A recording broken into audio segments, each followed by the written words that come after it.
الرحمن الرحیم یسبح للہ ما فی السماوات وما فی الارض الملک القدوس العزیز الحکیم هو الذی بعث فی الامیین رسولا منہم یتلو علیہم آیاتہ ویزکیہم ویعلمہم الکتاب والحکمہ۔ اب دیکھیے آپ، جیسے وہ آیت 3 دفعہ آ چکی تھی، یہ چوتھی مرتبہ آ رہی ہے۔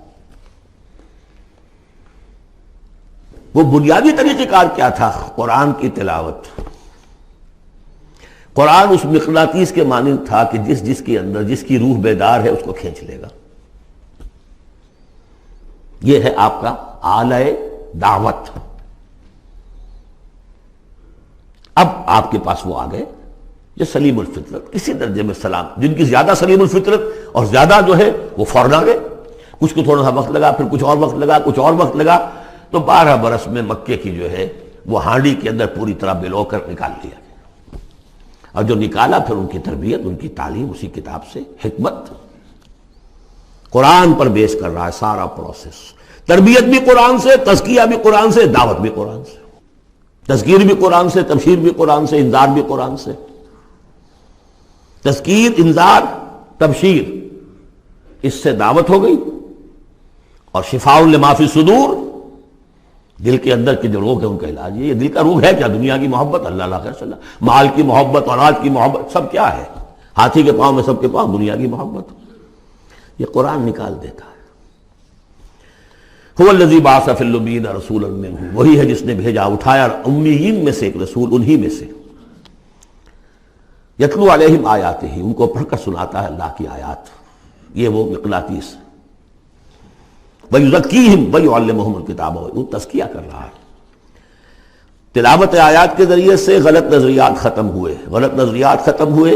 ان غلط نظریات پر جن ہمارے اعمال کی بنیاد تھی، ہر عمل کے پیچھے کوئی نظریہ ہے، کوئی ویلیو ہے جو آپ کے ذہن میں ہے، جس کے تحت آپ کوئی بھاگ دوڑ کر رہے ہیں، تو عمل کر رہے ہیں۔ وہ ویلیو غلط ہے تو عمل غلط ہوگا، ویلیو صحیح عمل صحیح ہوگا۔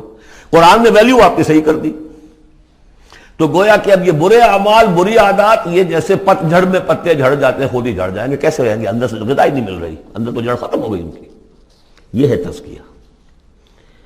اور پھر تعلیم کتاب و حکمت، اب انہیں سکھاؤ، احکام دو، اور بڑی گہری بصیرت والی باتیں بھی سکھاؤ۔ وہ سب کے لیے نہیں ہے۔ اس کو وہ کہتے ہیں، جیسے کہ ہمارے ہاں عربی مدارس میں بھی اب ہے شعبہ تخصص، فارغ التحصیل تو تم ہو گئے، اب تخصص کرو۔ یہ اصل میں تعلیم حکمت جو ہے، یہ محمد رسول اللہ کی تعلیم کا اور تربیت کا شعبہ تخصص ہے، یہ سب کے بس کا روگ نہیں۔ وَمَن يُؤْتَ الْحِكْمَةَ فَقَدْ أُوتِيَ خَيْرًا كَثِيرًا يُؤْتِي الْحِكْمَةَ مَن يَشَاءُ وَمَن يُؤْتَ الْحِكْمَةَ فَقَدْ أُوتِيَ خَيْرًا كَثِيرًا۔ یہ اللہ تعالیٰ کسی کسی کو صلاحیت دیتا ہے۔ اس سے پہلے تو وہ کھلی گمراہی میں تھے۔ وَآخَرِينَ مِنْهُمْ، اور محمد کو بھیجا ہے اللہ نے صرف امیین کے لیے نہیں، اوروں کے لیے بھی جو ہے تو انہی میں سے پوٹینشلی، لَمَّا يَلْحَقُوا بِهِمْ، ابھی ان میں شامل نہیں ہوئے۔ حضور سے ان کے بارے میں پوچھا گیا، حضور نے مجلس میں بیٹھے ہوئے تھے، سلمان فارسی ان کے کندھے پر ہاتھ رکھا، فرمایا حکمت اگر سریا پر بھی ہوگی تو اس کی قوم کا کوئی شخص اسے لے آئے گا۔ اور کم سے کم یہ کہ تمام جو حنفی مسلمان علماء وہ سمجھتے ہیں کہ اس حضور کی حدیث کا مصداق امام ابو حنیفہ ہے رحمۃ اللہ علیہ۔ بہرحال اس میں کوئی شک نہیں کہ ایرانی قوم جو ہے بحیثیت مجموعی بہت ذہین، فتین، فلاسفر ایک سے ایک بڑھ کر، متکلم سارے کے سارے ایرانی ہیں۔ یہ ساری چیزیں ان کے ہاں فلسفہ، منطق، دو چیزیں کی گھٹی میں۔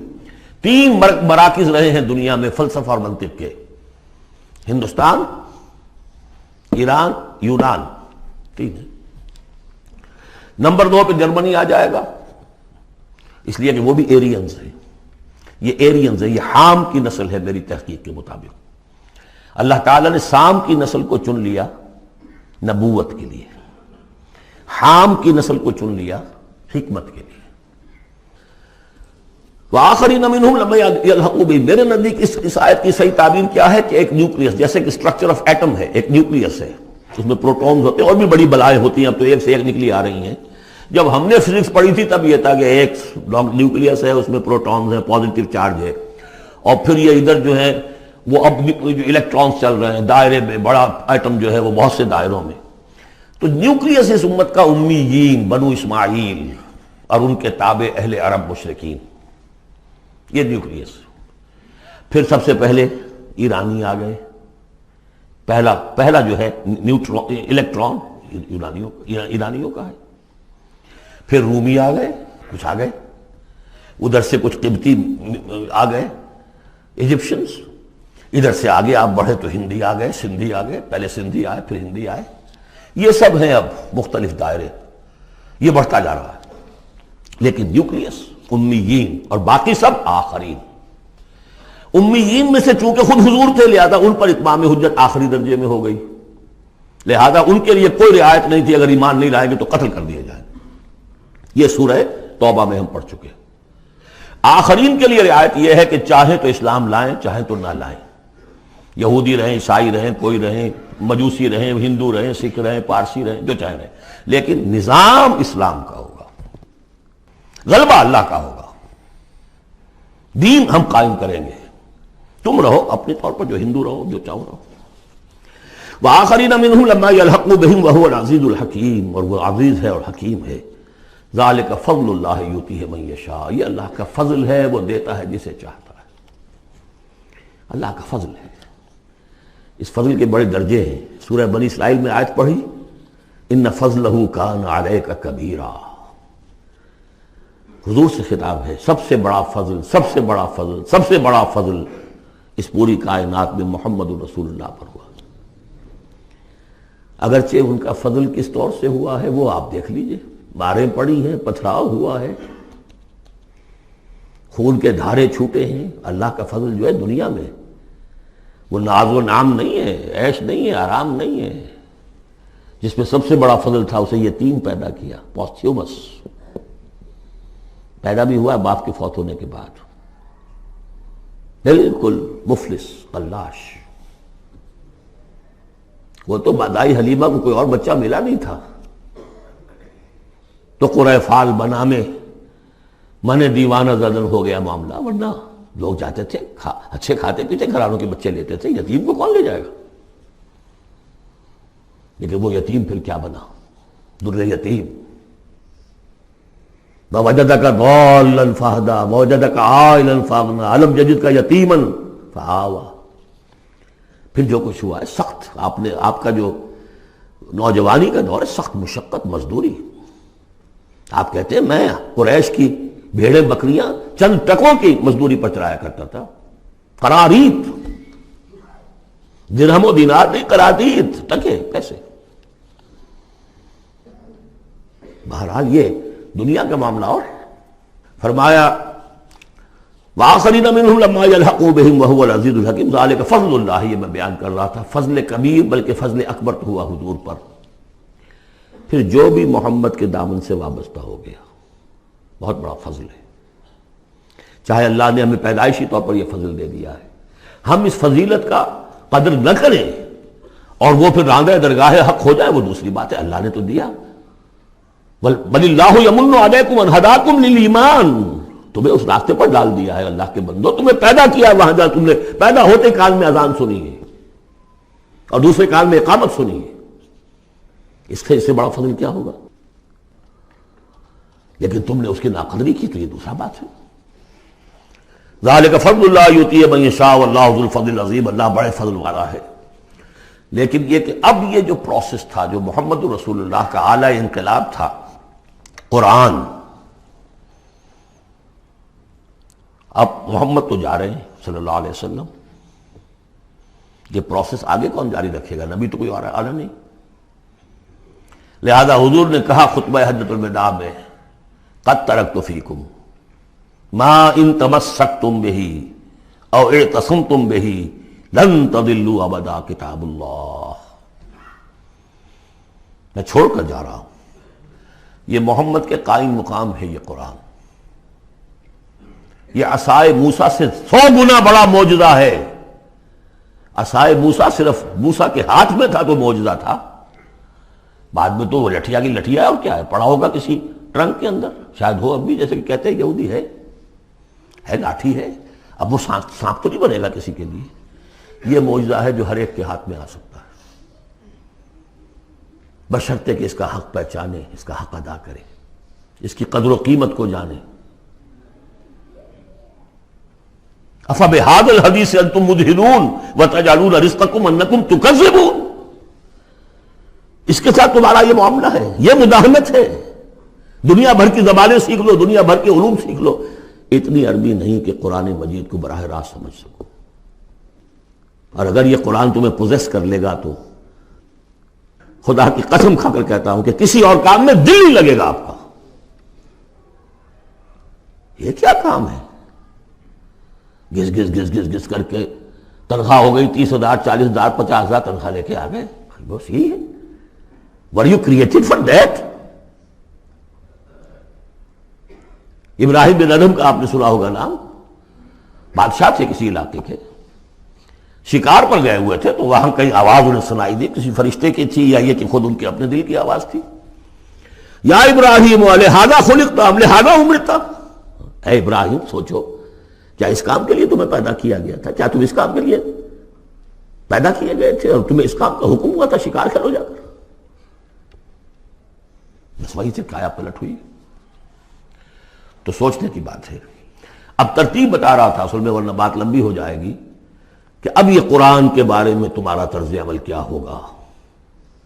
تصویر دکھائی جا رہی ہے پھر سابقہ امت کی، انہیں بھی ہم نے دی تھی کتاب تورات.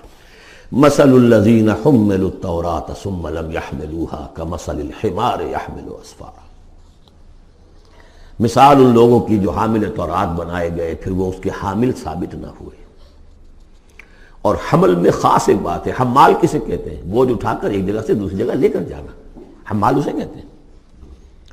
اسر اور حمل میں نے فرق بتایا تھا آپ کو سورہ بقرہ جب پڑھ رہے تھے آخری، کہ اسر وہ بوجھ ہے جس کے نیچے انسان دب کر رہ جائے، چل نہ سکے، اسر ہے. اور حمل وہ ہے جس کو لے کر چل سکے.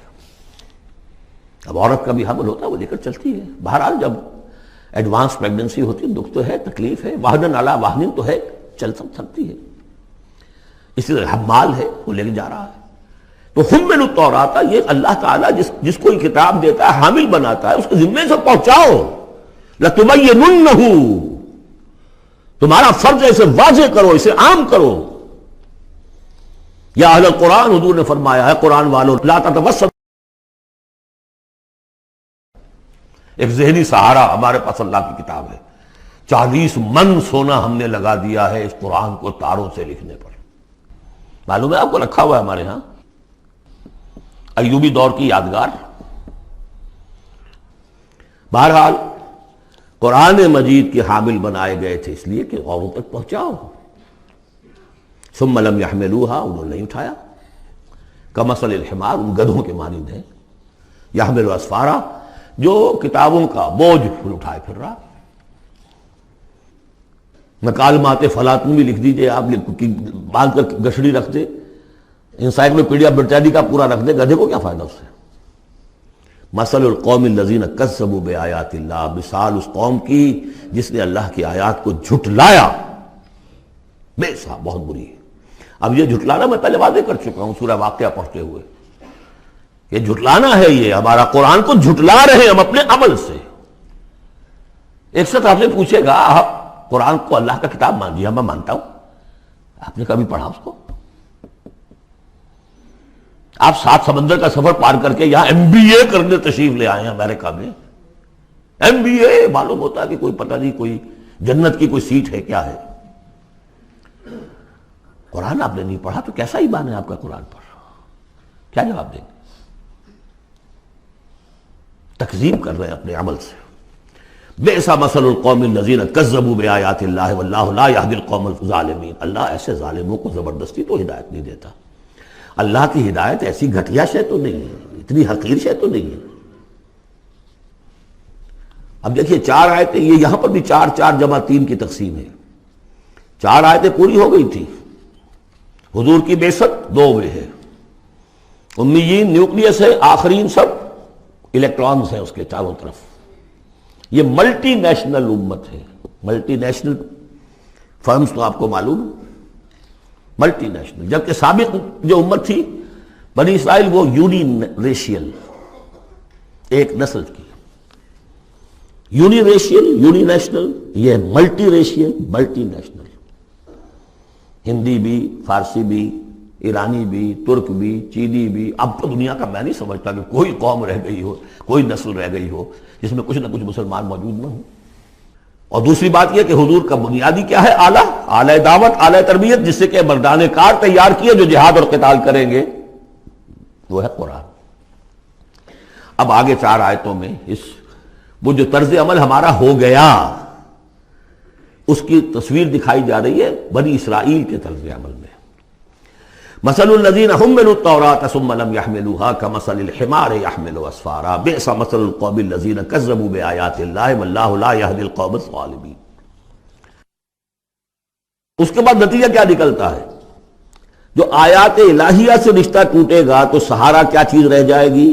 ہم تو اللہ کے چہیتے ہیں، لاڈلے ہیں، ہمیں تو جہنم میں کوئی جھونک ہی نہیں سکتا. جھونکے گا بھی تو دوسروں کی آنکھ میں دھول جھونکنے کے لیے چند دن کے لیے، ہمیں بھی ڈال کے فوراً نکال لیں. اللہ کو بھی چوری کرنی ہے، خیانت کرنی ہے، ہمارے لیے کرنی ہے. اور ہم جیسے بھی کچھ ہیں، جو بھی کچھ ہیں، زانی ہیں، شرابی ہیں، جو بھی کچھ ہیں، لیکن تیرے محبوب کی امت میں، جب تیرے محبوب کی امت میں ہے سیلویشن از گارنٹیڈ. شفاعت تو ملنی ہی ملنی ہے. بہت زیادہ کرنا ہے تو کسی بزرگ کی مزار پہ دیگے بھی چڑھا ہے، بس اور کیا رہ گیا. یہ ہے وہ سارا معاملہ، یہ ہے وہ امانی، یہ ہے وہ من گھڑت خیالات، یہ ہے وہ وشفل تھنکنگ سے جو عقیدوں کی شکل بن جاتی ہے، جس کی وجہ سے عمل سے، وہ جو اقبال نے کہا کہ پتہ نہیں نام کیا ہے اس کا، خدا فریبی کہ خود فریبی، عمل سے فارغ ہوا مسلمان بنا کے تقدیر کا بہانہ. وہ تقدیر کی بجائے آپ یہاں یہ عقائد جوڑ لیجئے تو پھر عمل کی کیا ضرورت ہے؟ بے وقوف ہوگا جو عمل کرے. رشوت نہ لے، حیش نہ کرائے بچوں کو، بے وقوف ہے، احمق ہے، پاگل ہے. قل یا ایھا الذین ھادوا ان زعمتم انکم اولیاء للہ من دون الناس، کہہ دیجئے اے نبی، اے وہ لوگو جو یہودی ہو گئے ہو، اگر تمہارا واقعی یہ گمان ہے کہ تم اللہ کے دوست اور اللہ تمہارا دوست ہے. ان زعمتم، زوم کا لفظ اردو میں بھی بولتے ہیں خیال خام کے لیے، بڑا زوم ہو گیا اسے. ان زعمتم، اگر تمہیں یہ خیال خام لاحق ہو گیا ہے، انکم اولیاء للہ من دون الناس فتمنوا الموت ان کنتم صادقین، یہ سورہ بقرہ میں آ چکا مضمون. اگر ایسے واقعی خیال ہے تو تمہیں موت کی تمنا کرنی چاہیے. دوست سے ملنے کی آرزو ہوتی ہے یا ہجر کی؟ وصال چاہیے یا ہجر چاہیے؟ وَلَا يَتَمَنَّوْنَهُ أَبَدًا بِمَا قَدَّمَتْ أَيْدِيهِمْ، یہ ہرگز تمنا نہیں کر سکتے موت کی. کیوں؟ بسبب اس کے جو ان کے ہاتھ آگے بھیج چکے ہیں. انہیں معلوم ہے ہم نے کیا کرتوت آگے بھیجے. بل الانسان علی نفسہ بصیرہ، انسان کو خود معلوم ہے کہ میں کیا کچھ بھیج چکا ہوں، کیا کیا کمائیاں کی ہیں، کیا کیا حرام خوریاں کی ہیں. وہ سارے کے سارے جو ہیں وہ تو آگے بھیجے ہوئے ہیں. واللہ علیم بالظالمین، اللہ ان ظالموں سے خوب واقف ہے. قل، اے نبی ان سے کہہ دیجئے، ان الموت الذی تفرون منہ فانہ ملاقیکم، وہ موت جس سے تم بھاگتے ہو وہ تم سے ملاقات خود فرما لے گی. تم بھاگتے رہو، انہ ملاقیکم، وہ آن کھڑی ہوگی سامنے. ثم تردون الی عالم الغیب والشہادہ، پھر تمہیں لوٹا دیا جائے گا اس ہستی کی طرف جو غیب اور شہادہ سب کا جاننے والا ہے. جو تمہارے سامنے ہے اس کا بھی، جو تمہارے پیچھے ہے اس کا بھی، جو بحیثیت نوع انسانی تمہارے لیے کھول دیا گیا اس کا بھی، اور جو تمہارے سے غیب میں رکھ دیا گیا اس کا بھی. فَيُنَبِّئُكُم بِمَا كُنتُمْ تَعْمَلُونَ، پھر وہ تمہیں جتلا دے گا جو کچھ تم کرتے رہے تھے. یہ دوسرا حصہ ہو گیا 4 آیات کا. گویا کہ جو کتاب محمد رسول اللہ دے کر گئے ہیں، قد ترکتم، اور جس کے لیے حکم دے کر گئے تھے کہ اب تمہارے ذمے ہے، میرے کندھے پر سے یہ بوجھ اتر کر تمہارے کندھوں پر آ گیا ہے. الا هل بلغت انا نشهد انك قد بلغت واديت ونصحت، انا نشهد انك قد بلغت الرسالة واديت الامانة وكشفت الغمة. یہ تو گواہیاں لی ہیں. اس کے بعد اللہم اشہد، اللہم اشہد، اے اللہ تو بھی گواہ ہے، یہ مان رہے ہیں. اور پھر فَلْيُبَلِّغِ الشَّاهِدُ الْغَائِبَ، ایک سائی آف ریلیف. میرے کندھے پر جو بوجھ تھا، اِنَّا سَنُلْقِي عَلَيْكَ قَوْلًا ثَقِيلًا، آج وہ بوجھ میرے کندھے سے اتر گیا لیکن تمہارے کندھوں پر آ گیا. مجھے تو صرف امیین تک یہ فرض براہ راست انجام دینا تھا، تمہیں پوری نوع انسانی تک انجام دینا ہے۔ ہیوی برڈن، اس کے لیے یہ ہے دوسرا حصہ 4 آیات کا۔ اب تیسرے حصے میں اس قرآن کی تعلیم عام، تعلیم بالغان کا جو ایک نظام قائم کیا گیا اس کا ذکر ہے۔ جمعہ کیا ہے اصل میں؟ اب رہ گئی رسم ادا روح بلالی نہ رہی، فلسفہ رہ گیا تلقین غزالی نہ رہی، یہ جمعہ کیا ہے؟ یہ حزب اللہ کا ہفتے وار اجتماع ہے۔ کمیونسٹوں کو بھی ایجاد کرنے پڑے تھے ہفتے وار اجتماع، ہفتے وار اجتماع، اسٹڈی سرکلز، اس لیے کہ انقلابی کارکن کے ذہن میں جب تک اس کا نظریہ تازہ نہ رہے وہ قربانی کیسے دے گا؟ قربانی تو ہر لحظہ آئے گی، ہر آن آئے گی، قدم قدم پر آئے گی۔ لہذا اس نظریے کا، نصب العین کا، اپنے مقصد کا شعور بالکل کانشس لیول کے اوپر مستحضر رہنا چاہیے۔ لہذا اجتماعات، اب ظہر کی نماز کی بجائے جمعہ، وہاں 4 فرض یا 2 کر دیے، 2 کی جگہ خطبہ۔ خطبہ کس لیے؟ تعلیم قرآن، تعلیم بالغان۔ ظاہر ہے وہاں کالجز نہیں تھے، کتابیں نہیں تھی، پریس نہیں تھے، چھاپے خانے نہیں تھے، آڈیوز نہیں تھے، ویڈیوز نہیں تھے، کچھ بھی تو نہیں تھا، لیکن ایک نظام ہے۔ ہفتے میں ایک دن ایسا نکال لو، اگرچہ پورا دن نہیں چاہیے، یوم سبت کی طرح نہیں ہے، نہاؤ دھو، اچھے کپڑے پہنو، خوشبو لگاؤ، آؤ مسجد میں چل کر، پہلی گھڑی میں آ جاؤ گے تو اتنا ثواب ہوگا جتنا کہ ایک اونٹ کی قربانی کا۔ ہم نے آنکھوں سے دیکھا ہوا بچپن میں 7-8 بجے کے قریب مسجدوں کے اندر ہجوم ہوتے تھے، لوگ پہنچ جاتے تھے گاؤں سے، اس لیے گاؤں میں جمعہ ہوتا نہیں تھا۔ اب تو ایک خاص مسلک ہمارے ہاں جو آیا، انہوں نے 4 آدمیوں پہ بھی جمعہ کھڑا کر دیا، تو اب خام خواہ کاہے کو جائے گا کوئی آدمی؟ یہ تھا کہ جو مسئلے جامع نہ ہو، جو ایک شہر نہ ہو جس کے اندر کہ کوئی حکومت کا ایک بڑا افسر نہ رہتا ہو، تو اس کے بغیر جمعہ نہیں ہوتا۔ پر ان مسئلوں کو چھوڑ دیجئے، آئیے جمع ہوئیے، کوئی نائب رسول منبر رسول پر کھڑے ہو کر وہی عمل کرے، یتلو علیہم آیاتہ ویزکیہم ویعلمہم الکتاب والحکمہ، تاکہ یہ پروسیس اب ابدی ہو جائے امت کے اندر۔ اس لیے جمعے کی یہ اہمیت ہے کہ فرمایا گیا کہ 3 جمعے بھی چھوڑ دو گے بغیر عذر کے، لَيَخْتِمَنَّ اللَّهُ عَلَىٰ قَلْبِهِ، اس شخص سے، ایسے شخص کے دل کے اوپر اللہ تعالیٰ مہر کر دیتا ہے۔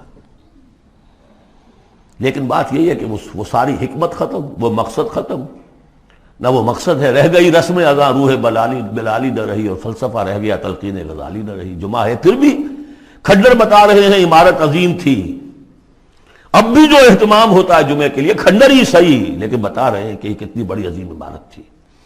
یا ایھا الذین آمنوا اذا نودی للصلاۃ من یوم الجمعۃ فاسعوا الی ذکر اللہ وذروا البیع، اے ایمان والو جب تمہیں پکارا جائے نماز کے لیے یوم دن، جمعے کے دن یعنی جمعے کی نماز کے لیے، تو لپکو اور دوڑو ہر طرح کے کاروبار کو چھوڑ کر اللہ کے ذکر کی طرف، اور چھوڑ دو کاروبار۔ اور یہاں ذکر سے مراد نماز تو ذکر ہے ہی، اصل میں خطبہ ہے۔ ذالکم خیر لکم ان کنتم تعلمون، یہی تمہارے لیے بہتر ہے اگر تم علم رکھتے ہو۔ فاذا قضیت الصلاۃ فانتشروا فی الارض وابتغوا من فضل اللہ، یہودیوں کا جو یوم سبت والی وہ سختی نہیں ہے، صبح کا زیادہ وقت تو مطلوب ہے کہ لگے اس کام میں، لیکن جمعے کے بعد پھر آپ جائیں اپنے کام میں لگے۔ جب نماز ادا ہو چکے تو اب تم زمین میں منتشر ہو سکتے ہو، جاؤ اللہ کا فضل تلاش کرو، وابتغوا من فضل اللہ واذکروا اللہ کثیرا لعلکم تفلحون، اور اللہ کو یاد کرو کثرت سے تاکہ تم فلاح پاؤ۔ وَإِذَا رَأَوْا تِجَارَةً، اب یہ یہ بھی کمزوری آ گئی جو مسلمانوں کے اندر ایک پیدا ہوئی تھی، اس کا طرف اشارہ کر دیا گیا اس صورت میں بھی۔ جب انہوں نے دیکھا کوئی تجارت کا معاملہ یا کوئی اور کھیل کود، انفضوا الیہا، تو خاص منافقین جو تھے وہ دوڑ کے چلے جاتے تھے، وترکوک قائما، اور آپ کو چھوڑ جاتے تھے کھڑے ہوئے۔ اور اس لیے کہ عام خیال یہ ہے کہ عام طور پر پہلے جو ہے خطبہ جیسے عیدین میں بعد میں ہوتا ہے، ایسے ہی جمعے کا خطبہ بھی بعد میں ہوتا ہے، سمجھا انہوں نے نماز تو ہو گئی چلو۔ فرمایا نہیں، قل ما عند اللہ خیر من اللہو والتجارہ، ان سے کہہ دیجئے جو اللہ کے پاس ہے وہ کہیں بہتر ہے اس کھیل کود سے بھی، تجارت سے بھی۔ واللہ خیر الرازقین، اور اللہ بہترین رزق عطا کرنے والا ہے۔